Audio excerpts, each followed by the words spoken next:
O Ministério das Minas e Energia propôs um decreto que ameaça de destruição muitas das mais importantes cavernas brasileiras. A atual legislação de proteção às cavernas, referência internacional nesta área, está sendo ameaçada por uma iniciativa unilateral do Ministério das Minas e Energia do governo federal.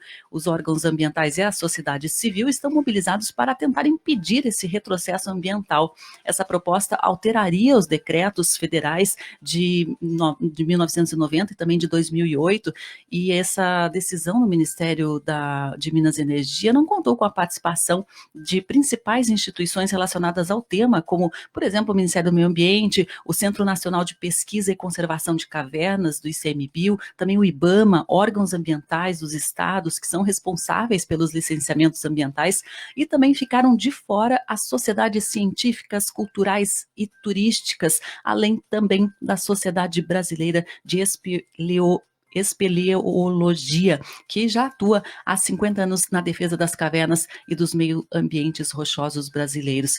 E agora aqui no programa Justiça e Conservação, vamos conversar com Alan Calix, ele que é geógrafo, doutor em ciências pelo Instituto de Geociências da USP e também presidente da Sociedade Brasileira de Espeleologia. Estou apanhando um pouquinho com esse nome aqui hoje, hein, pessoal, desculpa. Bom dia, Alan, está na linha já, está me ouvindo bem? Oi, Sandra, bom dia, estou te ouvindo bem, sim.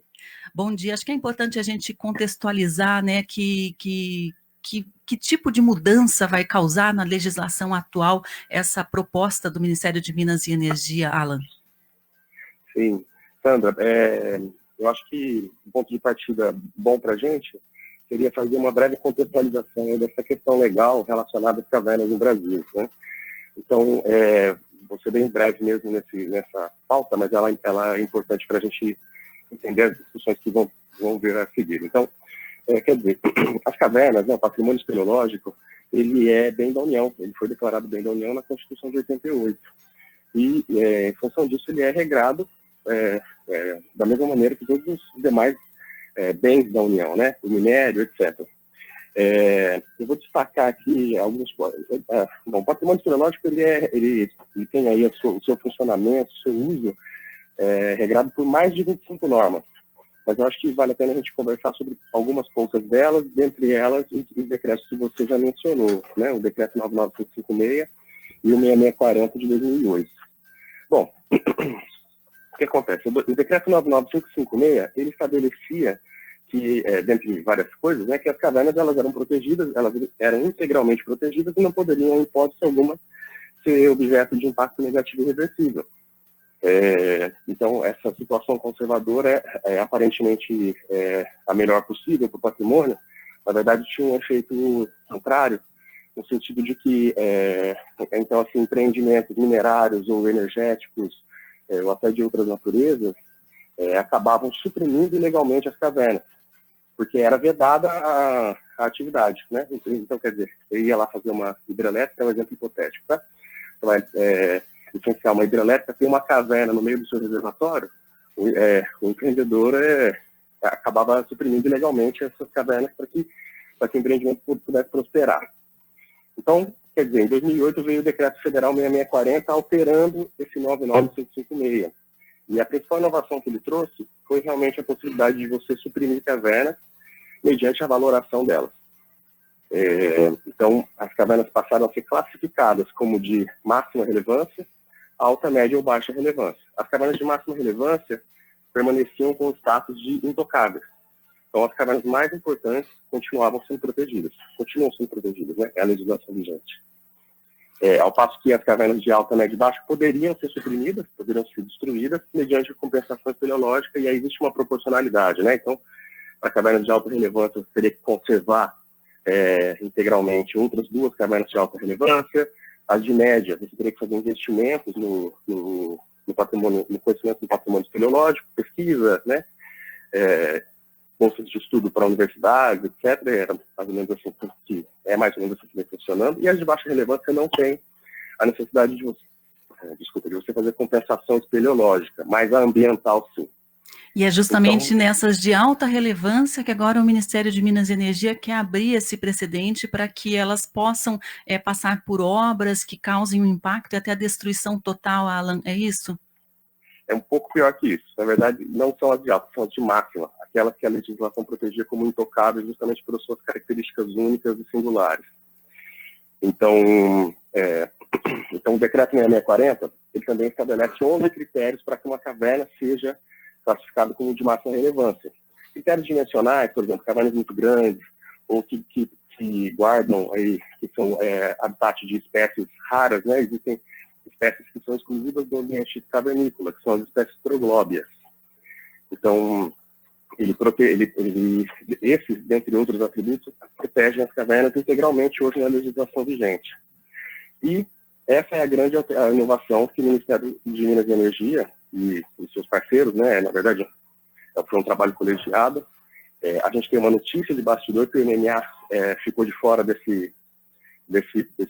discussão, mas a comunicação oficial do governo federal diz que não, diz que eles participaram e que eles estão de acordo, mas assim, não é a informação que a gente tem.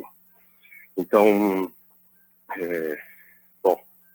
É mais então um caso de um processo que está sendo tomado sem a transparência mínima, né, Alan?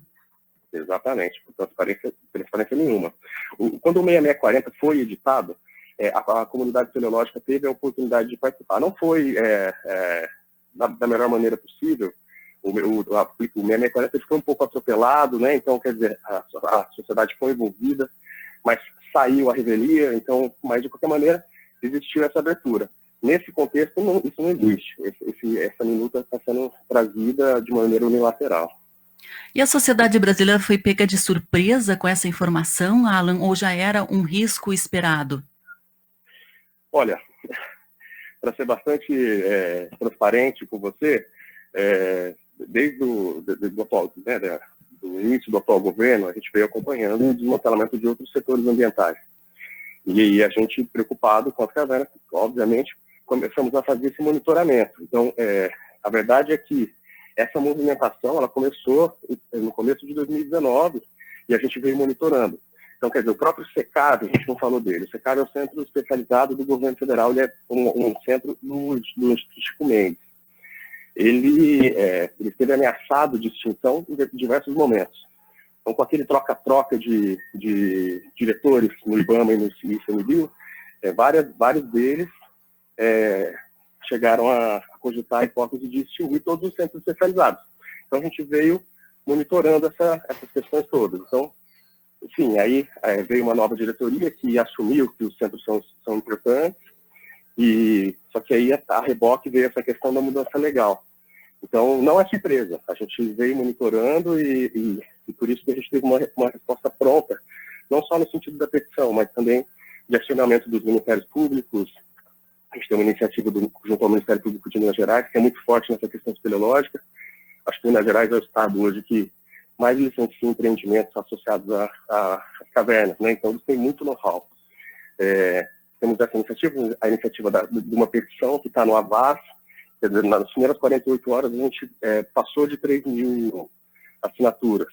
A gente tem uma outra iniciativa que está relacionada a apoios internacionais, que é a Sociedade Brasileira de Espeleologia, ela é signatária da União Internacional de Espeleologia, e então a gente pediu suporte a eles e aos grupos associados, quer dizer, a National Speleological Society, que é a SPE norte-americana. Eles têm 12 mil associados, então prontamente o Departamento de Conservação dele deu suporte para a gente. Os eslovenos, que são talvez os mais tradicionais na área, né? A espeleologia, o karst, né? A karstologia surgiu na Eslovênia. Então, eles são o berço dessa ciência, eles também emitiram cartas de suporte, de apoio à manutenção da legislação, etc. Então, assim, a gente teve uma resposta pronta em função desse monitoramento que a gente vem fazendo. E, Alan, não são só as cavernas, esse patrimônio, né, arqueológico, esse patrimônio natural, existe também uma grande biodiversidade existente nesse tipo de ambiente, né, que pode se perder e é algo que é irreversível, se for levado ao pé da letra essa proposta do Ministério de Minas e Energia? Sim, com certeza. Essas espécies troglóbias que a gente estava dizendo anteriormente, elas são muito especializadas. Elas evoluíram nesse ambiente de restrição alimentar, de restrição de luz. Então, quer dizer, esse ciclo dia-noite não faz parte da dinâmica evolutiva das espécies que vivem lá dentro, né? Então, essas espécies, elas ficariam sob risco de extinção. Além disso, tem outras espécies que não são exclusivas do ambiente subterrâneo e que prestam serviços ecossistêmicos importantíssimos, como, por exemplo, os morcegos, né? Você estava dizendo antes sobre o coronavírus, né? E aí, essa questão do morcego sempre vem à tona, mas os morcegos, existem estudos científicos muito apurados que têm demonstrado que eles são importantíssimos para a manutenção do equilíbrio, por exemplo, de populações de pragas agrícolas ou de até mesmo patógenos. Então, alguns pesquisadores têm feito DNA do conteúdo estomacal desses morcegos e identificado lá dezenas de espécies de insetos que são praga agrícola e são patógenos para o ser humano. Então, esse é um tipo de serviço ecossistêmico que estaria ameaçado no caso de supressão de cavernas de máxima relevância que, por exemplo, abrigam as batcaves, né? O termo é esse mesmo, são as batcaves, são cavernas que abrigam dezenas, centenas de milhares de indivíduos, né? De espécies de morcegos. Então, também estaria ameaçado. Essas cavernas, né, que abrigam os morcegos, né, são muito importantes, como você falou, para o combate de pragas agrícolas, também para a polinização, né, mas vai muito além disso, o potencial científico, né, Alan, porque a gente sabe que existem muitas espécies que sequer foram catalogadas, foram descobertas ainda e que vivem nesses ambientes de cavernas, né, Alan? Então é um patrimônio que pode se perder antes mesmo de ser descoberto, e é por isso que a sociedade precisa se mobilizar também para a proteção neste momento. Com certeza. Olha só, a gente conhece um pouco sobre esses mamíferos, né? Os morcegos no caso. A gente conhece um pouquinho sobre os insetos, né? Os invertebrados que vivem nessas cavernas, mas a gente não conhece quase nada da microbiota cavernícola. Então, quer dizer, existem, isso já foi demonstrado pela ciência, existem espécies que com potencial anticarcinogênico, ou espécies com potencial para uso industrial, e tudo isso vai por água abaixo. A gente nem arranhou o conhecimento no que diz respeito a essa microfauna, né? Então, de fato, é super preocupante.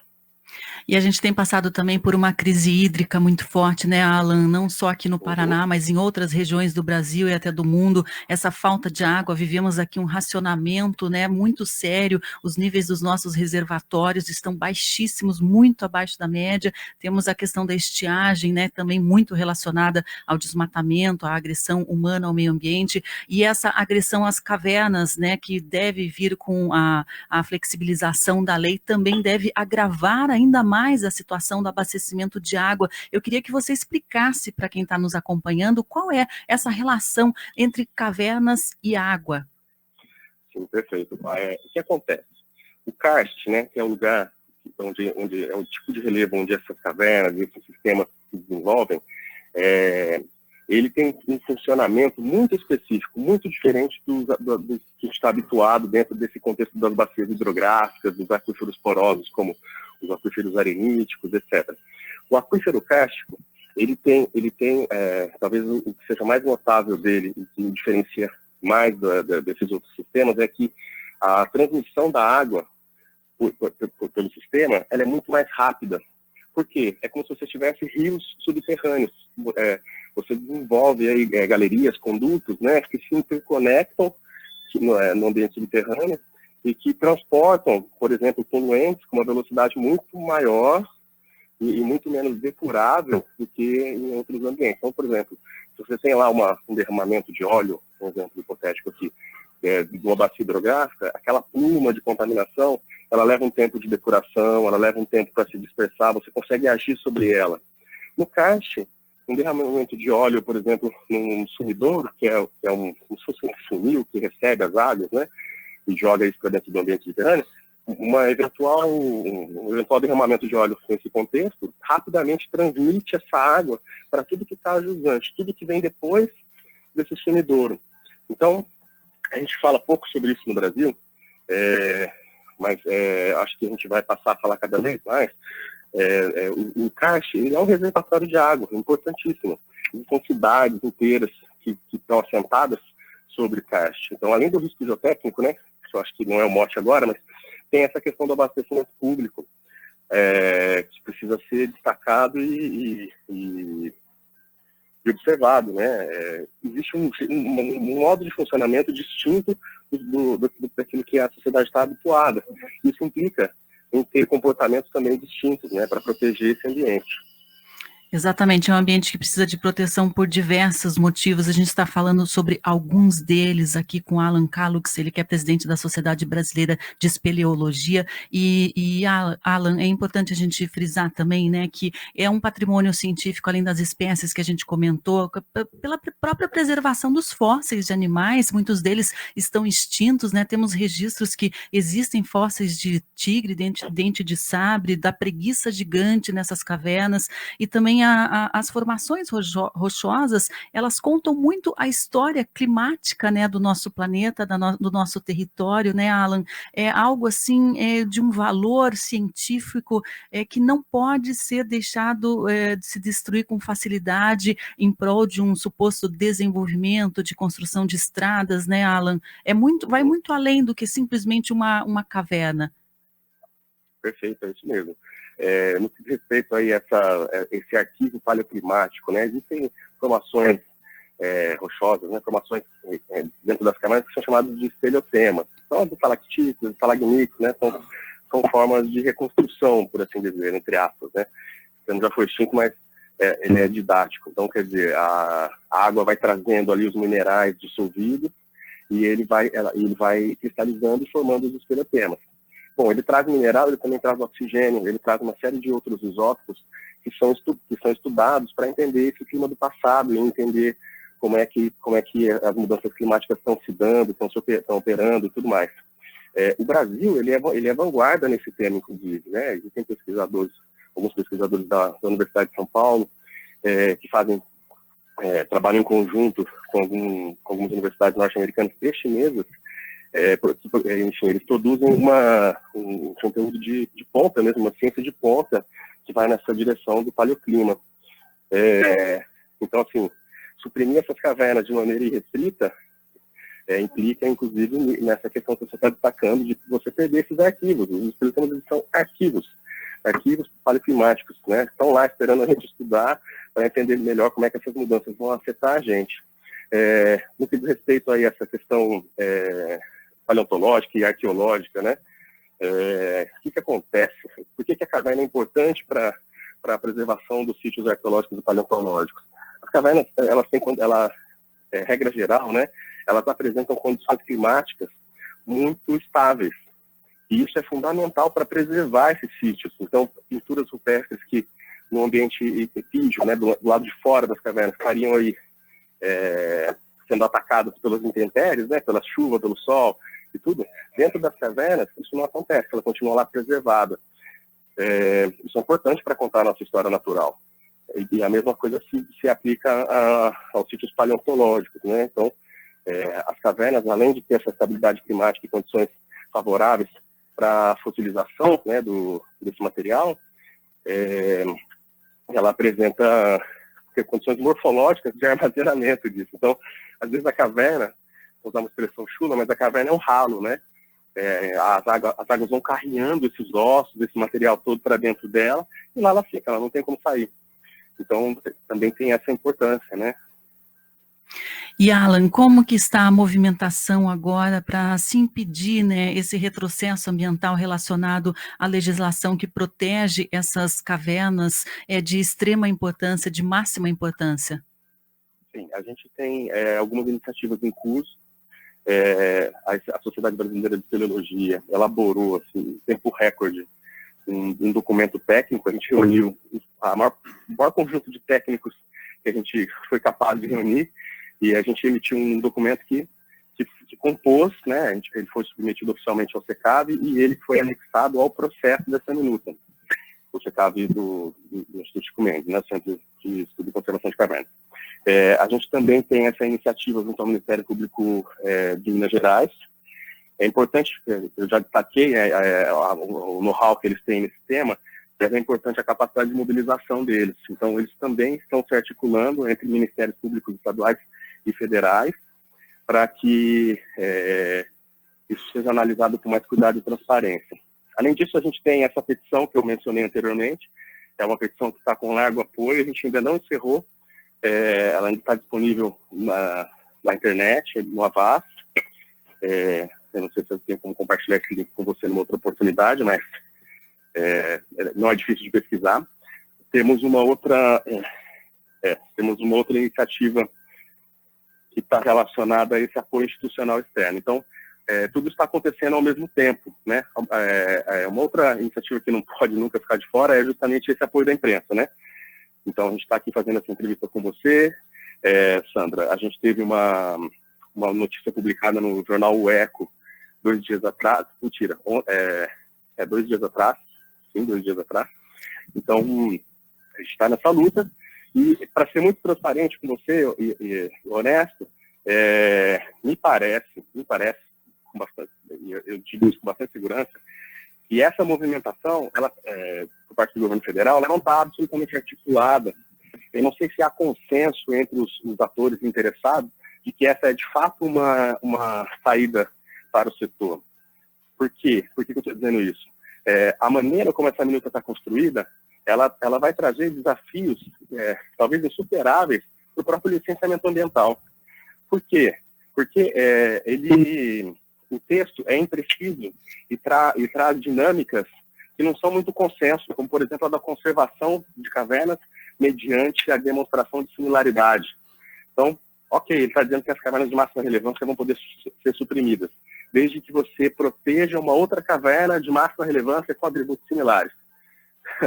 Não existe caverna igual a nenhuma, né?